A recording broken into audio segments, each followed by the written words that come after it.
I'm Jason Waller here with the Unleashed Podcast. Okay, now that I've done the issue, you can cut that, throw that at the beginning. Fuck it. Follow us, subscribe, do whatever you want. We don't give a shit. But listen, you want to follow us? Great. You want to watch the show? Fucking great. You don't? Yeah, fuck you. We don't care. We got the Lamborghini key. I don't know if that matters. Yeah, I drove a Lamborghini to work because I'm an asshole. I mean, it's kind of an asshole move. It's what I drive every day. Like, I even take my kid to football in a Lamborghini on a dirt road. I'm that schmuck that has to go get the dirt cleaned out of his Lamborghini and the grass vacuumed out of the Lamborghini from the cleats. I'm that asshole. Is that okay? Am I allowed to be that big of an asshole?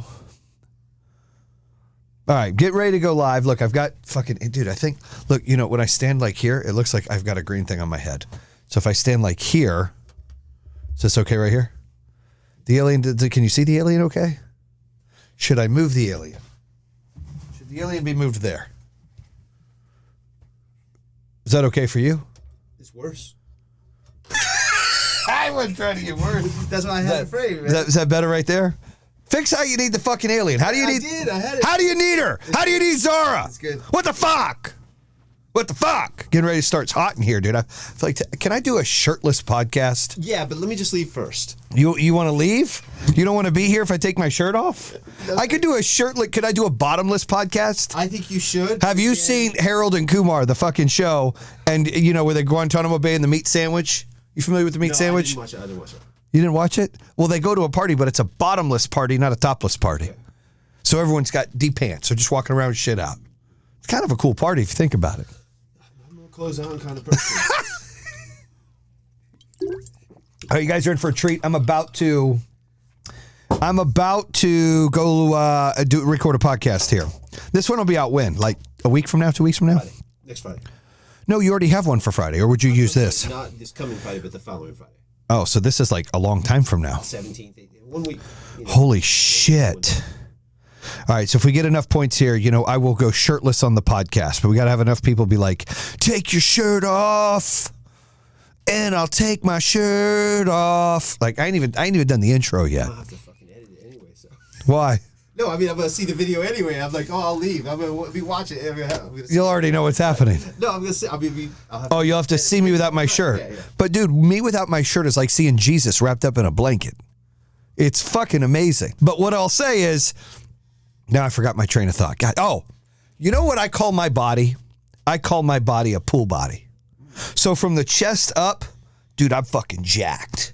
It's like, hell yeah, that guy's in shape from the chest up, yeah. But then when you get out, I got some belly.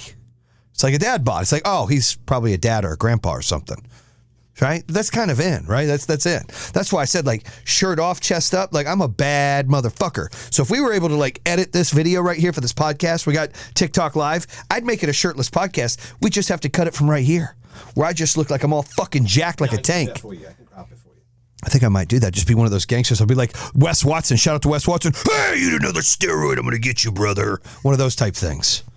I love the guy, but I wanted to say that. I think six-packs are in. Actually. Six-packs are in? Yeah. Six-packs means you're a douchebag. That means you don't give a shit about your lady. You don't give a shit about... I don't see a lot of rich guys. It's rare. Actually, Wes talked about it. Rich and ripped. A lot of ripped guys aren't rich because they're fucking stupid and they don't know how to make money. They spend all day not eating anything but lettuce and working out all day. Therefore, they only give a shit about themselves, so they're selfish. So they're probably selfish in business. They don't know how to take care of the people. They're definitely selfish with women. That's why they're always like, you know, women are like, all he cares about is going to the gym and rubbing his six-pack. Why don't you take her on a fucking private jet? Go on an island. I bet that'll fucking moist her a lot faster than your fucking six-pack. Maybe I'm wrong. I suppose it depends on the girl. It depends on the If we're honest, there's probably some that do get wet. Depends on the lady. Yeah. If the lady is more turned on by a six-pack or a guy worth $15 million. I think what you just asked, that question is a fundamental question of the earth. So the question is, would you rather your man be in tip-top shape with a fucking washboard stomach but make $45,000 a year? Nothing wrong with that. There's nothing wrong with $45,000 a year. Or he's a little chunky, a little chubby, okay? Got a little crooked dick, maybe some shit going on, okay? Maybe a mole on the wrong spot of his body, I don't know. But he's worth like $12 million? What would you prefer? That's the question. What would you rather have? Ladies, what would you rather have? Is it more important to have stability, to live a great lifestyle, to live in private jets and cruises and fucking the Bahamas and Turks and Caicos and all these great things in Europe and eat elegant foods and wow and fucking red bottoms and fucking jewelry and Rolexes and all that shit? Or it's better the motherfucker comes home and he looks like fucking He-Man and he's ready to fucking go. I don't know what's better. I don't know what's better. You ask a dude and this role switched, the dudes are like, we'd rather have the girl be in shape. We'll go make the money. But if you ask a girl, I got to think, and I wonder what the percentage is. I would love to know. We should do, when we cut the clips on this, we should do a poll. The poll should be, would you prefer, you only get two choices. Your dude doesn't make a lot of money. He's it's okay. But he's in the best fucking shape. Or he's a little chubby and not the best looking dude, but he's worth like $10 million. What do you prefer? Now, people say, well, I'm going to say the first one because I'm not a gold digger. But doesn't it depend on how the girl looks? Well, listen. listen. In other words, aren't there plenty of women that maybe aren't as premium looking? I don't want to say it too rudely, but that ultimately would then say, "Oh, it doesn't matter to me. The money's no big deal," or the other one doesn't. In other words, their position. So if I had to bet, now this is my bet. I'm going to hedge my bet here. If I had to bet, more women would take the chubby, unattractive millionaire, the hotter women, the better looking women, 7s and above.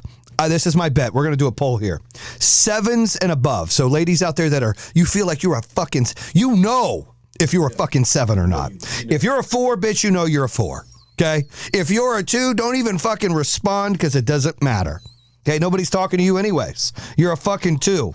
Why are you laughing? Those are facts. If you're a 2, I'm sure they got like fucking mammoth websites or something. I don't fucking know. But my point is, and I'm not trying to be mean, I'm just saying, if you know you're a 2, you're a 2. They have uglyButKind.com. You join that group, you date who you want. Because you can't be ugly and mean. Those are facts. Actually, I've met a couple of them. Whoo, I know one of them in particular out in Raleigh, Formildebeest. I think she won Formildebeest for Forsyth County Fair. It's old Ben's wife. Anyways, you can't be mean and ugly. That's hard. Like, in my opinion. Like, if you're fugly, but you're mean, something's wrong with you. Because usually, and you guys know I'm right, usually unattractive people are super nice. You're leaving? I was talking to you, but I talked to the people. I was kind of getting confused. Go fuck yourself. I was just asking you. You don't want to deal with it. You don't want to follow. You don't want to subscribe. Fuck off. I think also that some of them will answer one way, but how they actually... Well, I truly believe, so the question is, the question out there to everybody again is, would you rather, this is for ladies, this is a survey for ladies. So share this stuff right here. We need surveys here. Here's the survey. Somebody throw the survey out. I don't know how to do it on this, so somebody needs to throw the survey out. I don't know how to do it on TikTok. But the survey is, you're a lady. You got to rank yourself 1 through 10. That's the first thing. And those that rank yourself low, that's not confident. You got to rank yourself high. You got to believe in yourself. But whatever your ranking is, okay? Would you rather have a guy who's a 4 or a 5 in looks, but has $15 million in the bank and can do what he wants? Or ladies, would you rather have a guy that's a 9 or 10? I mean, you could fucking wash your clothes on his stomach. He wears cowboy boots and chaps, and you're like, oh, dear God. You get a guy like that, but he doesn't have a pot to piss in, drives a nice little old Celica, barely affording his apartment, definitely can't get you a house, and, makes, and I'm not knocking those folks, but makes, 40, 50 grand a year max. Nothing wrong with that, but it's a different level than a motherfucker's got 10, 15 million in the bank. So I'm asking again, ladies, this isn't a gold digger question. Because people are like, oh, they're gold diggers. Well, they're not gold diggers. They want stability. A lot of females want stability. They want to be able to feel like they're secure. They want to live a certain lifestyle. I mean, look at some of the famous and rich people out there that are ugly as sin, that have beautiful women with them. Why is that? It's not because they're in tip-top shape.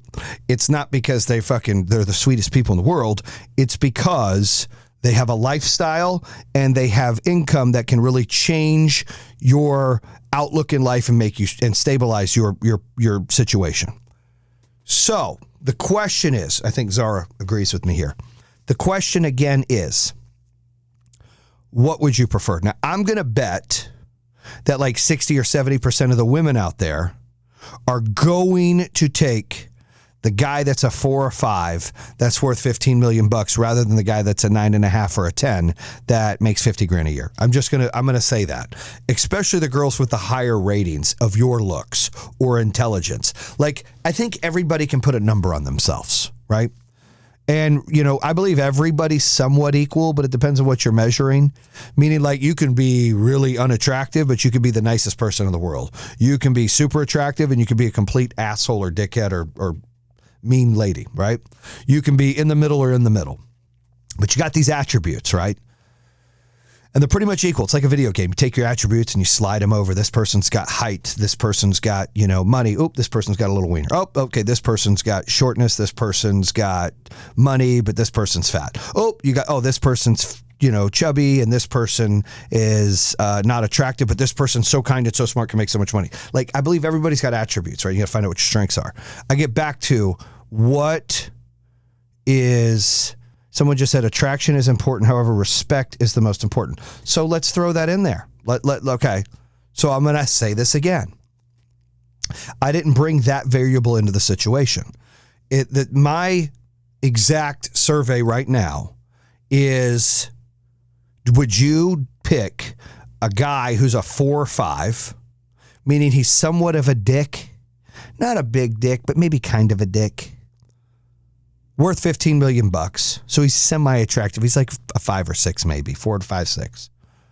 But worth a lot of money in lifestyle. Or would you take the guy that's a 9 or 10 and doesn't have a lot of money in the bank? I didn't bring up their personalities. And I didn't bring up their personalities because I'm going to say this, and people might agree or disagree. But I think in most cases, not all cases, in most cases, guys who are physically fit, and I feel like I'm semi-fit, so I can somewhat say this, but not really. Like, I don't have a six-pack. I do, but it's hiding. It's trying to find itself, okay? So I have muscles, but I have what I call dad bod from the titties down, right? So I have pecs, and then going down, it's kind of like a dad bod. So I say this, so I kind of understand. I got a decent body, right? I'm not fucking, a blob. But the more attractive you are, the more fit you are for men. This is my opinion, just hanging out at the gym for years and hearing people talk. And, we hang out, we have couples and married couples that we know, and you kind of see who's a dick, who's a douche, whatever. I feel like those that are more attractive men that work out more are usually bigger dickheads to the ladies. That's just my opinion. Not all the time, but those that are enormously physically fit, it seems like those guys struggle to find a lady because they're usually broke and they're usually a dickhead. That's my opinion. Maybe I'm wrong. That's my opinion of what I've seen. Where the person who's not usually at the gym, that's out there banking and producing money, probably has a better personality because they're proud of what they built wealth-wise, but they're not so worried about their physical attraction, so they might have a better personality, and they definitely have more depth. Think about that. Somebody that's out there working a normal 9 to 5, and there's nothing wrong with that, and busting their ass and going to the gym and only worried about their body. Now listen, let me reset this by, I know several people that are very fit, that take care of their body, that eat right, that are very successful, that make lots of money. So I'm not labeling that. So those out there, don't be like, oh my God, I fucking, I'm rich and ripped. I get it. There are people out there like that. I'm not saying there isn't. I'm saying the majority, guys. I'm saying the percentages show that most men that sit there and work out at the gym all the time aren't making a lot of money and usually are struggling to find a lady. Where guys that are out there making a lot of money, not spending time at the gym, and might not be as attractive as the guy at the gym, usually have more money or usually settle down, have a family, or have an attractive female. So I'm asking the survey again. I'm asking it again. You're a lady. Where do you stand in this situation? You can be married and answer this. That doesn't make you wrong. You can be not married and answer this. But you got to answer the question. You are in this position wherever you are in your life. You could be 19, you could be 24, you could be 30, you could be 37, you could be 45. I bet it changes. I bet the older you get, I bet the more it leans towards, I want the stability in the rich guy. So then the younger you are, right? The younger you are, I believe you're going to lean towards, I want the buff guy. It doesn't matter about money. So just think about that question, answer that when you get a chance, okay? I definitely want that survey done. All right. The other thing I want to talk about the podcast is kind of what's been going on in my life. How have things been going on? We're going to do a catch up. We're going to call this podcast like it's an update, State of the Union podcast. What the is going on, right? So a couple things. One, the biggest news I got, and I usually wouldn't share this on a podcast, but I will. My wife shared it on social, and I wouldn't share it on live, but I will this time because she shared it on social, is she just got diagnosed with melanoma. And so she is freaking out. And I get it. She's supposed to freak out. Like, it's scary. She's got, a skin cancer. She's scared. She's freaking out. She's pacing the house. She's already got normal anxiety, so now it's amplified. So prayers, if you can, her way. They're going to remove it. It's over here on her side. They're going to remove it like a small football, cut it out. But she's scared. She's scared because she doesn't know what's going to happen after it. She's scared because it's just scary. They say the word cancer and all these things. Thank you. I appreciate that. And so she's freaking out. And so it's hard because I'm trying to keep my composure. Oops. She's trying to call. We're live.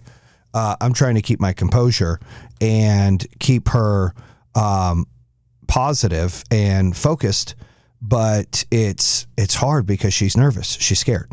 So, I don't know what to say. I don't know what you say to someone like that.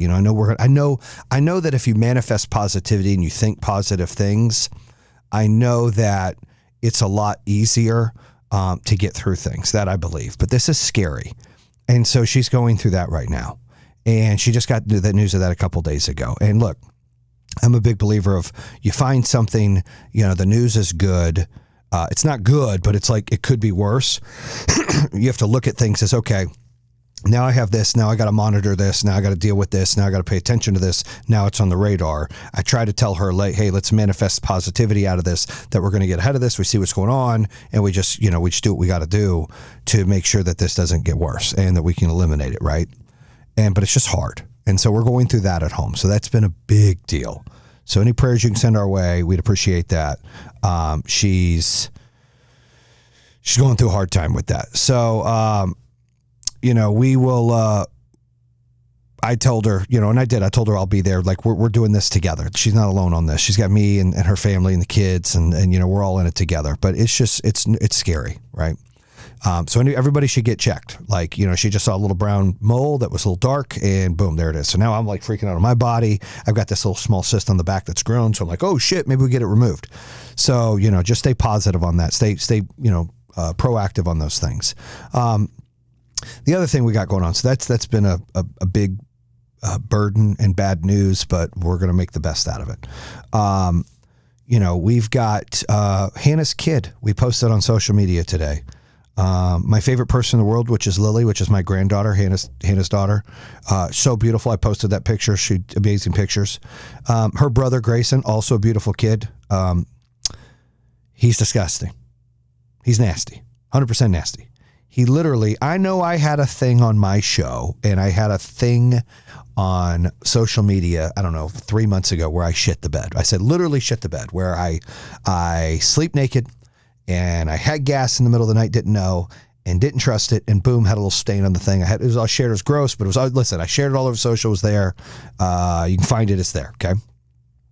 I didn't know it would skip a generation and that my grandson now would literally shit the bed. The kid's 2 years old. Hannah wakes up this morning and goes into the bedroom to see Grayson. And in there, his diaper's off, and there's a huge pile of shit. What up, Sean Anthony, my dude? How you doing? There's a huge pile. He literally shit the bed. He's 2 years old, takes his diaper off. You can see it. I mean, it looks like a man shit. It's on my social media. I posted it. So now we're dealing with this. Like, how do you teach this kid? I actually called him. And I'm like, dude, what are you doing? He's like, I pooped in the bed. Why would you poop in the bed? I pooped in the bed, and he's laughing. I'm like, dude, you're supposed to poop in the potty. Like no, I poop in the bed. Dude, you're supposed to poop in the potty.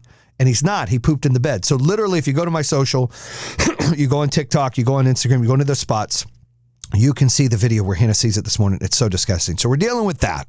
That's something that's on the horizon. The other things on the horizon is, we're looking to get more into some real estate stuff. I know Liz is getting ready to flip homes, so we're super excited about that. She's working with some people to do that, so I'm trying to keep her mind off the melanoma stuff. She's going to be flipping homes, so we're jacked about that. We are flying to Boca tomorrow. I speak at an event, so shout out to Cindy Meltzer and her team. I speak at the Ignite event. That's right, Ignite out of Boca for all the entrepreneurs out there.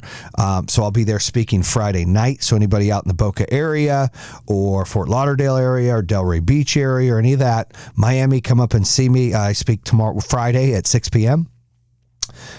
So that's coming up here shortly, and that'll be exciting. I'm jacked about that. Go out there, got a few podcasts to do, a couple interviews on the news, and then talking about that. And we're promoting the Bam Fam show. Like, I know you guys that are following, I appreciate that. We do have a reality TV show coming out on Amazon. It now comes out January 5th, that Friday. It got bumped back through the directors of Amazon. They wanted to launch it out after the holidays. So that show comes out January 5th. On Friday, will be on Amazon Prime and available. So super excited about that. We're going to be promoting the show and the podcast and my coaching. I'm getting ready to really turn up the coaching, partner with some folks to get a group coaching, a community that we're going to be building. So super excited about that. Look out for that. That'll get you access to myself and the people that I know to help you do what you want to do, whether it's raising capital, grow a business, scale a business, marketing, sales, whatever it is, mindset, specifically and predominantly home service companies, but anything outside of that. So that's kind of what's been going on. My son just finished his final football game. We both were very sad about it. We played a team up in Cloverleaf called the Cloverleaf Colts. That was the team we played first game of the season, and they beat us 40-8. And then after then, we kind of railroaded all the teams. We had a mistake and lost to another Brawley team. Our team was Brawley. We should have beat that team. That team couldn't move the ball on us. We got cute, got aggressive, started throwing the ball with 2 minutes left and blew that game. They had a gentleman, Colin, he's just a great athlete. Took it to the house on a pick six and, just completely changed the game on us being stupid. Me specifically as a coach, fucking around when the game was over. But that changed the rankings. And so that gave us the 4th seed instead of the 2nd seed. And when we did that, we had to play this team instead of playing them in the championship. We had to play them in the semi-conference finals. And so we played them. We lost, I think it was 22-14. So it was a much closer game than the first game. Christian had 2 cool touchdowns. He ran one and he threw one. Lathan got open on a big bomb for 37 yards. And Christian ran like a 14-yard touchdown. It was pretty cool. Momentum got him in, also on the social media. But he's been playing football, literally 2 leagues for the last 4 months, and they're both over. And so he's like, Dad, what do we do now? So he's bored, I'm bored, and we're like, yeah. So he's getting ready he's got a quarterback's coach, going to be working with him hardcore coming up, and then he's going to be playing on a travel 7v7 team that I'm putting together for flag. So we got tryouts coming in December for that. So we got that going on. I told you Hannah's got one kid that's awesome in Lily, and not that the other kid's not awesome, but he's gross, and he pooped the bed. Kinsey is out there in Bama. She hasn't been very healthy lately. She's been struggling. She already has, for you guys that don't know, autoimmune diseases and deficiencies. She has POTS, and she has narcolepsy. So she sleeps like 16 to 18 hours a day, and she also struggles, when she's sick to get better. So she's been taking IVs out there and trying to feel better in Bama. And we're going to try to go see her next weekend and go watch a game down there and hang out. And then she's going to come back for Thanksgiving. And then you've got London, who is double downing her classes right now so she can graduate as a senior, even though she's a junior. They moved her up to a senior. And we're excited about that because we might move. Like, we're in North Carolina right now in Davidson. It's okay. We might move after the school year. We're going to go look at Boca while we're down there, Texas, things like that. But I think, with everything Liz and the melanoma and the stuff she's got going on, we may second guess where we move, because she got to stay out of the sun. So we're going to look at that as well. But, a lot of things are going on. Business is booming. We got one company that's growing. We're getting ready to open up a second company. The coaching, like I said, I'm coaching a few clients right now, one-on-one, and getting ready to do the awesome community where we can do things together and have events, and it'll be exciting. So I'm super jacked about putting the community together. I got the right team building it out for me, so that'll be fun. And the podcast has been fun. I just had a couple cool. I think I had Aaron Singerman on. If you don't know who that is, that show comes out soon. He is actually the CEO of Redcon, and he's got a hell of a story. Like, he went to prison and got out and still building his business. And so this whole story was he got in trouble for selling anabolic steroids. He closed the business. He opened a new business. He's 3 years into it. They indict him. Then he has to wait 3 years for a sentencing. Then he goes to jail for a year, but it's supposed to be like 8 years. Then he gets out and he's still building his business. It's like a crazy story. So that comes out soon. We just put that on there. Talking to a couple of the people I've got coming on. I've got a couple comedians coming on that are big time. I've got a guy here in Charlotte. I can't think of his name offhand. Damn it, I can't think of his name. Also, Bert Kreischer is going to come onto the show. We've been going back and forth with him and his team, as well as Lewis, CK Lewis. So we're looking at a couple of those guys to bring onto the show as well. I'm trying to there's a female comedian I'm trying to reach out to as well, bring them on, and go from there. Also been talking to Savannah Chrisley, trying to get on her show. She's been out there exposing a lot of things about what's going on in the prison with her dad. And so we will be trying to do a podcast swap to where I come out to her show and kind of talk about my story, and she comes on my show and kind of tells her story and what's going on. So I think that'll be good as well. It's a lot of cool things happening, right? In the midst of some bad stuff. And, the reason I want to do a show the way we're doing it right now, and I started with a survey because, our podcast manager, Tony, was in here. And we were asking about something, and that's where it came up. Hey, should I do a shirtless podcast? And then it was like, well, hey, how would a girl do the survey? So we want to start the show with something funny. Just so you know, when I do my show, there's no show notes. There's no agenda. It's kind of like I just talk, right? It's very natural. Whether I'm interviewing someone or whether I'm doing it myself, I have no plan. I just go. And part of that go is whatever I feel. And he was in here, we're talking about that. But then I wanted to kind of update, the status of everything that's going on.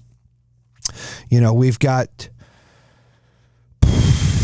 you guys have seen some of the arguments that I've had with my dear friend Haider from Pakistan about Israel and Palestine. And I had a lot of comments on that where people were very upset. And I just want to make this clear. I am not anti-Palestine. I am anti any kids or women or anybody getting hurt. I am anti-Hamas. Okay. Therefore, I was with Israel on destroying Hamas. It is unfortunate, the genocide and all the people that are stuck in the middle of that. And I feel horrible about that and wish that wasn't the case, and pray for that, those people every day. But the conflicts happen and terrorists have to be dealt with. And so the unfortunate thing is this is what happens, and it's sad and it's wrong and there's no excuse for it, but I don't know what any other way that they could do it. I don't have the answers. But look, people want to comment, say what they want. That's fine. I just want to clear the air of letting you know that that's not the case. We're not anti-Palestine. My friend Haider, was somewhat anti-Israel and has his own version of things, and that's okay, and that's why we had a heated debate about it. Love the guy. He left here, and we're still good. A couple other things got going on I thought about recently is I interviewed, if you check it out, Charlotte Kirk. She's got an awesome actress in a couple horror movies. She's a badass. She's also a producer. Her and her fiance produced a lot of movies out of the UK. So it's very dope about that. I was looking at that and looking to invest in some movies. Like, there's a big business. They've got a strike going on right now, so things are getting done cheap right now. It's a great return on your investment. So investors out there, you might want to look at getting in the entertainment business. And then, I was sitting here thinking about it today. What could we do on the show that would be different and unique coming forward? And, I know that we've had some guests in here. Me and Joe always cut up and talk about the craziest stuff ever. And then Kenny comes in here. We've had some heated debates, and Liz has been in here. It's been funny. I'm going to bring London in here soon. London wants to come on the show. I'm probably going to have her in here next week. But realistically, I'm taking feedback of what would be unique on the show.